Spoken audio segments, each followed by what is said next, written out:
Saudações família, aqui é o General Conhecimento e no vídeo de hoje nós vamos falar das expressões algébricas. O que seriam as expressões algébricas? Expressões algébricas seriam expressões onde que a variável x, y ou qualquer outra variável é sujeita a operações de adição, subtração, multiplicação ou divisão. Então, sendo assim, nós temos aqui o x numa operação de adição, temos o x numa operação de subtração e divisão. Então, quando a variável x ou qualquer outra variável ela é sujeita a essas quatro operações, então essa expressão, ao invés de ser numérica, ela passa a ser denominada de algébrica. Então, as expressões algébricas elas podem ser classificadas em três grandes grupos, onde temos as expressões algébricas racionais, as expressões algébricas fracionárias e as expressões algébricas irracionais. Então, como diferenciar essas três? Primeiramente, nas expressões algébricas racionais, nós temos simplesmente a variável sendo operada através da adição, subtração, mas não através da divisão. Ou seja, a grande diferença entre essas três é a localização da nossa variável. Na expressão algébrica racional inteira, a nossa variável ela se encontra aqui no numerador, como vocês podem ver, não se encontra dentro do radical, como vocês podem ver, mas na medida que a nossa variável passa a pertencer ao denominador de uma fração, ela deixa de ser racional inteira, passa a ser racional fracionária, como vocês podem ver. Essa é a nossa, temos a variável no denominador e aqui também temos a variável no denominador. Então, na medida que a nossa variável passa do numerador para o denominador, então a nossa expressão algébrica passa de ser chamada de racional inteira e passa a ser chamada de racional fracionária, ou seja, a variável encontra-se no denominador desta tal fração. E também na medida que a nossa variável passa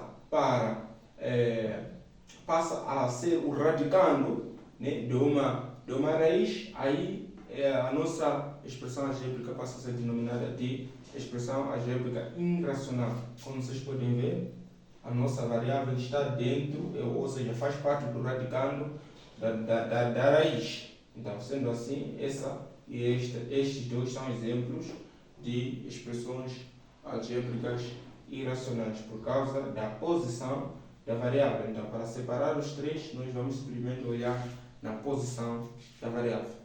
E agora nós vamos achar o domínio dessas expressões, como determinar o domínio de uma expressão algébrica.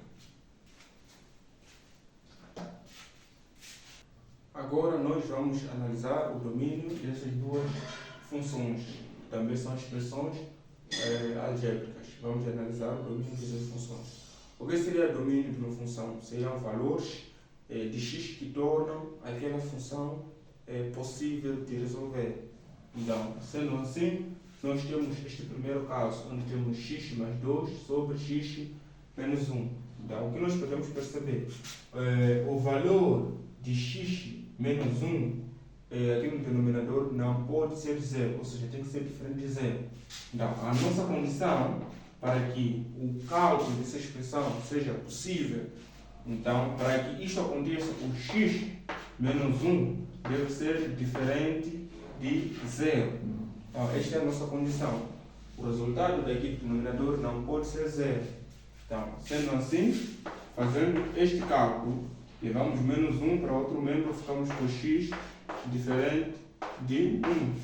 Então, sendo assim, o domínio da nossa função são todos os valores pertencentes aos números reais, mas onde o x tem que ser diferente de 1. Porque se o x for 1, teremos 1 menos 1 que dá 0. Logo, não teremos como resolver.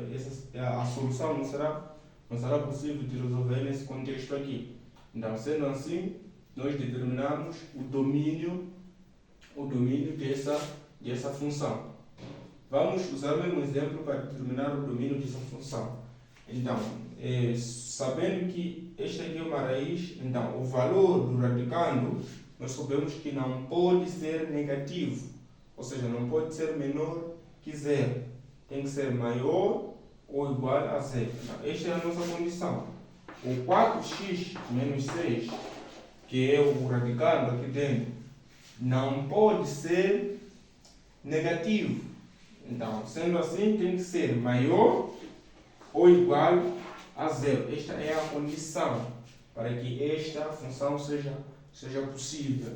Então, sendo assim, nós teremos o menos 6 para outro membro, ficaremos com 4x maior ou igual a 6. E o 4 que está a multiplicar para ser dividido, ficamos com x maior ou igual a 6 sobre 4. Podemos